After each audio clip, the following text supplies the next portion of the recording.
Good morning friends, स्वागत है आपका अपना YouTube channel study with Ravi Thakur पर। तो चलिए शुरुआत करते हैं आज के द हिंदू एडिटोरियल वोकैबुलरी की।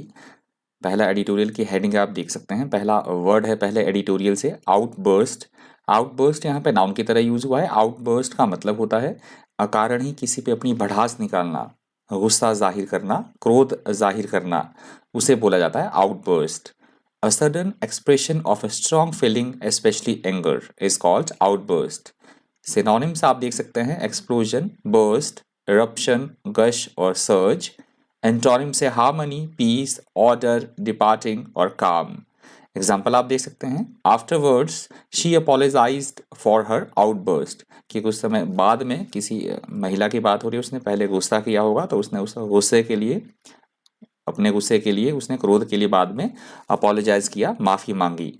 अगला हमारा शब्द है टायरेड। टायरेड यहाँ पे नाउन की तरह यूज हुआ है। टायरेड का मतलब होता है किसी से, किसी की निंदा करना, किसी तरह की बुरा भला कहना, किसी को आलोचना करना, निंदा करना, इल्जाम लगाना किसी के ऊपर, that is called tirade. A long angry speech criticising somebody, ये एस बी का मतलब somebody है और एस टी का मतलब समथिंग है। somebody और something और blaming somebody for something. Synonyms आप देख सकते हैं, डायट्राइब, रेंट, कंडमनेशन, अटैक। एंटोनिम से हार्मनी, काम, प्रेज और अप्रूवल। एग्जाम्पल देख लीजिए, she launched into a tired against the policies that ruined her business. तो किसी महिला की बात हो रही है कि उसने पूरी तरह से इस तरह की पॉलिसीज की जो है, योजनाओं की आलोचना की, जिस वजह से कि जिन योजनाओं की वजह से, जिन पॉलिसीज की वजह से उसका बिजनेस पूरी तरह से तबाह हो गया, नष्ट हो गया। तो उसने, उस महिला ने इस तरह की पॉलिसीज की आलोचना की। अगला हमारा शब्द है इम्प्रोप्राइटी। इम्प्रोप्राइटी वर्ड यहाँ पे नाउन की तरह यूज हुआ है। इम्प्रोप्राइटी का मतलब होता है अनुचित व्यवहार करना किसी के साथ, जो कि मतलब अनुचित व्यवहार, पूरी तरह से जो अनुचित अनुचित व्यवहार हो, रोंग मतलब गलत काम करना किसी के साथ, या अनुचित व्यवहार, इस तरह से व्यवहार करना किसी के साथ, उसे बोला जाएगा इम्प्रोप्राइटी। इम्प्रोप्राइटी इज इम्प्रॉपर बिहेवियर। सिनोनिम्स आप देख सकते हैं, इनडेसेंसी, इनडिस्क्रेशन, अनसेमलीनेस, मिसकंडक्ट और रॉन्ग डूइंग। एंटोनिम से डिसेंसी, प्रोप्राइटी, हैप्पीनेस और इंटेग्रिटी। एग्जाम्पल देख लीजिए, ही resigned amid allegations of financial impropriety। तो किसी व्यक्ति की बात हो रही है कि उस पर किसी तरह के कोई फाइनेंशियल मतलब जो धन से संबंधित, गड़बड़ी से संबंधित कोई आरोप लगे, तो इसलिए उसने इस्तीफा दे दिया, रिजाइन कर दिया। अगला हमारा शब्द है स्टॉल्ड। स्टॉल्ड यहाँ पे वर्ब की तरह यूज हुआ है। स्टॉल्ड का मतलब होता है किसी भी चीज को ना होने देना, रोक देना, टालना, किसी चीज को हॉल्ट करना, उसे बोला जाएगा stalled. If a process stalls, or if someone or something stalls it, the process stops but may continue at a later time. Synonyms आप देख सकते हैं, stopped, deadlocked, halted और stop. Antonyms है इसके ongoing, advanced, afoot और scuttled.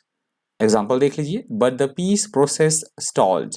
तो किसी तरह की शांति प्रोसेस की, शांति वार्ता की बात हो रही है कि उस पर किसी तरह का मतलब व्यवधान उत्पन्न हो गया, उसको उसको रोक दिया गया। अगला हमारा शब्द है टुक अम्बरेज। टुक अम्बरेज यहाँ पे फ्रेज की तरह यूज हुआ है। टुक अम्बरेज का मतलब होता है बिना किसी ही कारणवश किसी से नाराजगी जाहिर करना अपनी। कोई भी कारण ना हो, कोई भी कॉज ना हो, फिर भी हम किसी से नाराज हो जाएं, that is called took umbrage. If you say that a person takes umbrage, you mean that they are upset or offended by something that someone says or done to them, often without much reason. That is called took umbrage. Synonyms आप देख सकते हैं, offense, resentment, indignation, exasperation, antonyms है like, pleasure, happiness और love. Example देख सकते हैं आप, he takes umbrage against anyone who criticize him. किसी व्यक्ति की बात हो रही है कि जो भी उस व्यक्ति की आलोचना करता है, उसको बुरा भला कहता है, तो वो उसका क्या करता है, बेवजह ही उसे नाराजगी वो अपनी जाहिर करता है। अगला हमारा शब्द है कोएलिशन। कोएलिशन यहाँ पे नाउन की तरह यूज हुआ है। कोएलिशन का मतलब होता है ऐसी सरकार जो कि एक से अधिक राजनीतिक पार्टियां मिलकर बनाती हैं, जिसे बोला जाता है गठबंधन की सरकार, तो उसे बोला जाएगा कोएलिशन इंग्लिश में। A coalition is a government consisting of people from two or more political parties. Synonyms आप देख सकते हैं, alliance, union, federation, association, antonym से आइसोलेशन, डिसएसोसिएशन, डिस्कॉर्ड और सेपरेशन। एग्जाम्पल आप देख सकते हैं, since June the country has had a कोalition government, कि जून से लेके देश में जो है गठबंधन की सरकार चल रही है। अगला हमारा शब्द है कर्टेलिंग। कर्टेलिंग यहाँ पे वर्ब की तरह यूज हुआ है। कर्टेलिंग का मतलब होता है किसी भी चीज में किसी तरह की कोई कमी करना, छोटा करना, उसे संक्षिप्त करना, that is called curtailing. If you curtail something you reduce और लिमिट इट। सिनोनिम्स आप देख सकते हैं, शॉर्टन, रिड्यूस, डिमिनिश और decrease. Antonyms extend, increase, expand और एम्पलीफाई। एग्जाम्पल देख लीजिए, I had to curtail my answer as I was running out of time, कि मैंने किसी तरह का कोई उत्तर देना था तो मैंने उसे संक्षिप्त कर दिया, छोटा कर दिया, क्योंकि मेरे पास समय की कमी थी। अगला हमारा शब्द है एग्रावेटिंग। एग्रावेटिंग यहाँ पे वर्ब की तरह यूज हुआ है। एग्रावेटिंग का मतलब होता है पहले से ही कोई समस्या है, प्रॉब्लम है पहले से ही कोई, तो सिचुएशन को और ज़्यादा से गंभीर बना देना, प्रॉब्लम का और ज़्यादा बढ़ जाना, बिगाड़ देना सिचुएशन को, उसे बोला जाता है एग्रावेटिंग। या फिर गुस्से की सेंस में भी इस वर्ड का यूज होता है अक्सर एग्रावेटिंग का। इफ समवन और something aggravates a situation they make it worse. Synonyms आप देख सकते हैं, एक्सास्परेट, एक्साजर्बेट, वर्सन और एंगर। एंटोनिम से एलिविएट, इम्प्रूव, कंफर्ट और एमिलियोरेट। एग्जाम्पल देख लीजिए, stress and lack of sleep can aggravate the situation. तो किसी स्थिति की बात की गई है, बिल्कुल ये सही बात भी बोला गया है कि यदि हम स्ट्रेस लेते हैं और कम सोते हैं तो हमारे स्वास्थ्य और ज़्यादा बिगड़ सकता है, स्थिति और ज़्यादा खराब हो सकती है। अगला हमारा शब्द है ओवरटोन। ओवरटोन यहाँ पे नाउन की तरह यूज हुआ है। ओवरटोन का मतलब होता है अप्रत्यक्ष रूप से या परोक्ष रूप से बात को समझ लेना अपने आप से। जैसे मैंने इमेज आप यहाँ पे लगाई है, देखिए थोड़ा ये पजल जैसा, तो हमें ये समझ ही आ रहा है कि हम इसे जोड़ देंगे तो परोक्ष रूप से हम ये बात, मतलब अप्रत्यक्ष रूप से हम ये बात समझ रहे हैं कि आपस में पजल टाइप जो है जुड़ जाएगा, यहाँ पे ये कनेक्ट हो जाएगा। Something that is suggested but not expressed in an obvious way. Synonyms आप देख सकते हैं, अंडरटोन, कॉन्नेटेशन, इम्प्लीकेशन, सजेशन और हिंट।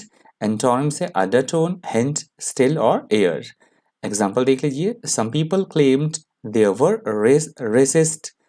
रेसिस्ट मतलब जो धार्मिक संबंधी होते हैं चीज़ें, ओवरटोन्स इन द एडवर्टीजमेंट, कि कुछ लोगों ने ये क्लेम किया, ये दावा किया कि किसी तरह की कोई विज्ञापन की बात हो रही है कि इस विज्ञापन में धार्मिक भावनाओं को उजागर किया गया है, मतलब अप्रत्यक्ष रूप से समझी जा सकती हैं इस विज्ञापन के द्वारा, कुछ लोगों ने ये दावा किया। अगला हमारा शब्द है इम्पीरियल। इम्पीरियल यहाँ पे एडजेक्टिव की तरह यूज हुआ है। वैसे तो इम्पीरियल का मतलब होता है राजा से संबंधित, शाही, राजसी, सम्राट से संबंधित।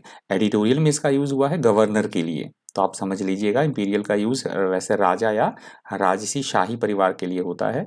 कनेक्टेड विद एन एम्पायर और it's ruler is called imperial.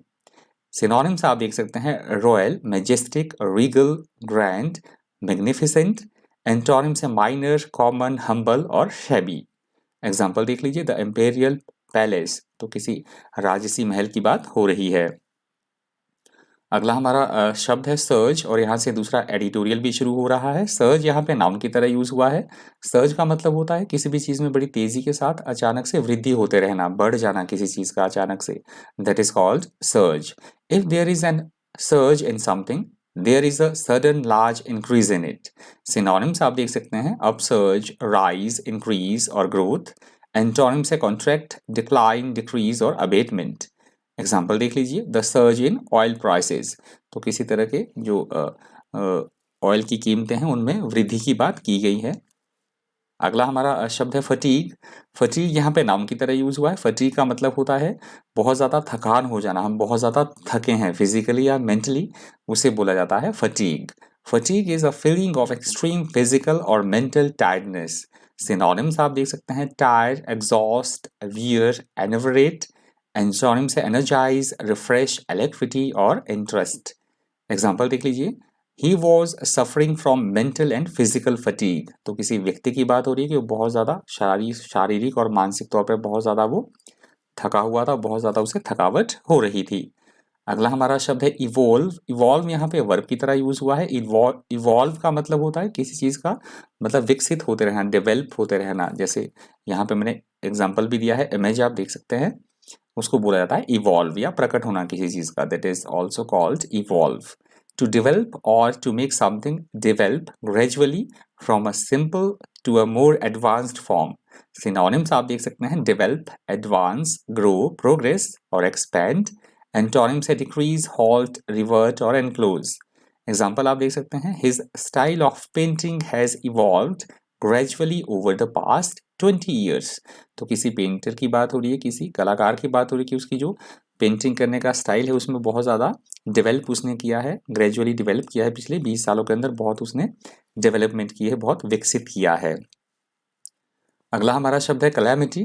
Calamity word यहाँ पे नाउन की तरह यूज हुआ है। कैलेमिटी का मतलब होता है किसी तरह की कोई नेचुरल डिजास्टर, कोई आफत, विपत्ति आना, उसे बोला जाता है calamity. A calamity is an event that causes a great deal of damage, destruction और पर्सनल डिस्ट्रेस।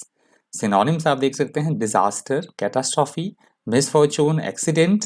एंटोनिम्स है ब्लेसिंग, फॉर्चून, हैप्पीनेस और जॉय। एग्जाम्पल देख लीजिए, इजंट देयर, किसी से किसी तरह का प्रश्न पूछा जा रहा है, गुरु से, किसी धार्मिक गुरु से कोई प्रश्न पूछा जा रहा है कि isn't there any way to avoid this calamity गुरु, कि इस विपदा को, इस आपत्ति को टालने की कोई मेथड है, क्या टाला जा सकता है किसी तरह से इसको। अगला हमारा शब्द है डिस्टरप्टेड। डिस्टरप्टेड यहाँ पे वर्ब की तरह यूज हुआ है। डिस्टरप्टेड का मतलब होता है किसी भी काम में किसी तरह का कोई बाधा पैदा करना, हिंड्रेंस पैदा करना, विघ्न पैदा करना, उसे बोला जाता है डिस्टरप्टेड, या बाधित होना, that is called disrupted.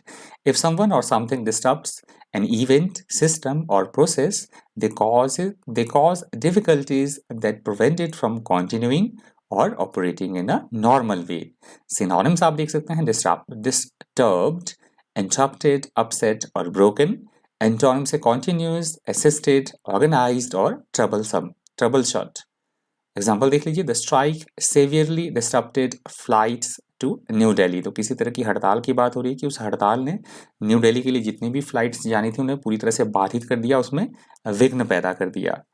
अगला हमारा शब्द है ट्राजेक्ट्री। ट्राजेक्ट्री का वैसे सिंपल सा मतलब होता है जो किस जैसे हम मतलब कोई स्पेस क्राफ्ट या कोई एयरक्राफ्ट जब लॉन्च होता है तो वो किस पथ में, क्या उसका प्रपेक्ष पथ है या वक्र पथ है, उसे बोला जाता है ट्राजेक्ट्री। यहाँ पे सिंपल रास्ते की बात की गई है, एक प्रोसेस की बात की गई है एडिटोरियल में। The trajectory of a moving object is the path that it follows as it moves. तो किसी तरह का कोई रास्ता, कोई पथ, कोई वक्र पथ, that is called trajectory. Synonyms आप देख सकते हैं course, track, path, orbit, route और लाइन। एंटोनिम्स है डिस्ट्रैक्शन, डिसओरिएंटेशन, रीडायरेक्शन और रॉन्ग वे। सिनोनिम्स आप माफ कीजिएगा, एग्जांपल आप देख सकते हैं ट्राजेक्ट्री ऑफ अ स्पेसक्राफ्ट। तो उसी स्पेसक्राफ्ट की ट्राजेक्ट्री की बात की गई, उसके पथ की बात की गई है। ये लास्ट वर्ड था आज की द हिंदू ट्यूटोरियल वोकैबुलरी का। और आप मुझे कमेंट कर आए थे एक दो कि सर आप थोड़ा धीरे बोलिए, थोड़ा सा स्पीड आपकी ज़्यादा है, तो मैंने कोशिश की आज थोड़ा सा धीरे बोलने की। पर आप मुझे कमेंट करके बताइएगा, समय ज़्यादा ना आपका किल हो, मैं तभी ज़्यादा जल्दी बोलता हूँ, तो मुझे कोई प्रॉब्लम नहीं है। 1-2 मिनट थोड़ा ज़्यादा देख लीजिएगा वीडियो को। तो चलिए रिवीजन करते हैं फटाफट से। आज का जितना भी हमने पढ़ा उसका रिवाइज हम कर लेते हैं। हमारा पहला वर्ड था आउटबर्स्ट। आउटबर्स्ट का मतलब होता है बहुत ज़्यादा क्रोधित हो जाना, गुस्सा हो जाना किसी से, उसे बोला जाता है आउटबर्स्ट। अगला हमारा शब्द है टायरेट। टायरेट का मतलब होता है किसी की अकारण ही निंदा करना, आलोचना करना, घोर आलोचना करना किसी की, दैट इज कॉल्ड टायरेट। अगला हमारा शब्द है इम्प्रोप्राइटी। इम्प्रोप्राइटी का मतलब होता है अनुचित व्यवहार करना, गलत काम करना किसी से, मतलब किसी को नुकसान पहुंचाना या अनुचित रूप से व्यवहार करना किसी के साथ, उसे बोला जाता है इम्प्रोप्राइटी। अगला हमारा शब्द था स्टॉल्ड। स्टॉल्ड का मतलब होता है किसी भी काम में किसी तरह की कोई बाधा उत्पन्न करना, रोक देना किसी चीज़ को, हिंड्रेंस पैदा करना, उसे बोला गया है स्टॉल्ड। अगला हमारा शब्द था अम्बरेज। अम्बरेज का मतलब होता है अकारण ही भड़क उठना किसी के ऊपर, अकारण ही नाराज हो जाना किसी से, और मतलब बहसबाजी करने लगना, दैट इज कॉल्ड अम्बरेज। अगला हमारा शब्द था कोएलिशन। कोएलिशन का मतलब होता है एक से अधिक पार्टियां जब मिलकर सरकार बनाती हैं, पॉलिटिकल पार्टीज, तो उसे बोला जाता है गठबंधन की सरकार, दैट इज कॉल्ड कोएलिशन। अगला हमारा शब्द है कर्टेलिंग। कर्टेलिंग का मतलब होता है किसी भी चीज़ को शॉर्टन करना, संक्षिप्त करना, छोटा करना, उसे बोला गया है कर्टेलिंग।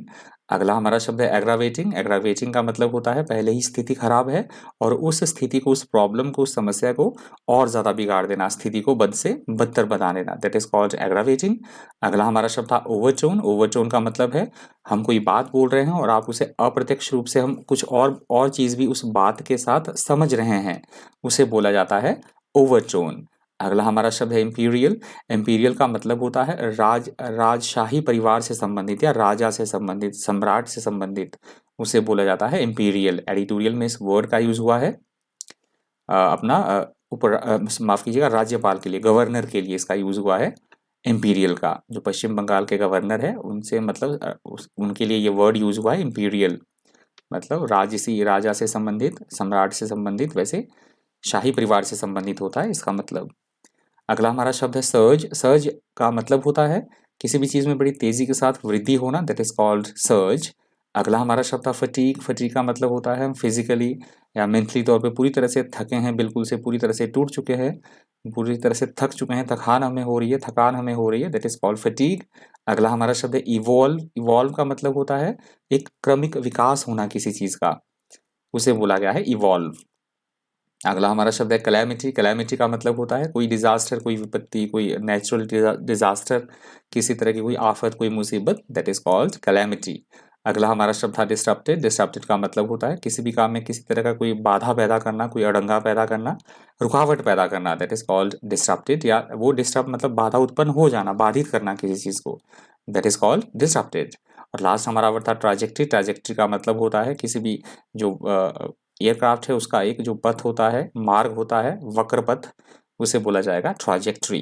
तो ये लास्ट वर्ड था आज के द हिंदू एडिटोरियल वोकैबुलरी का। आई होप आपको इन्फॉर्मेटिव लगा होगा सेशन, आपने फ्रूटफुल लगा होगा, कुछ सीखा होगा आपने आज की वोकैब से। तो इस वीडियो में इतना ही। इसी तरह के इन्फॉर्मेटिव वीडियोज़ के लिए बन रही है चैनल पर। Thank you, thanks for watching.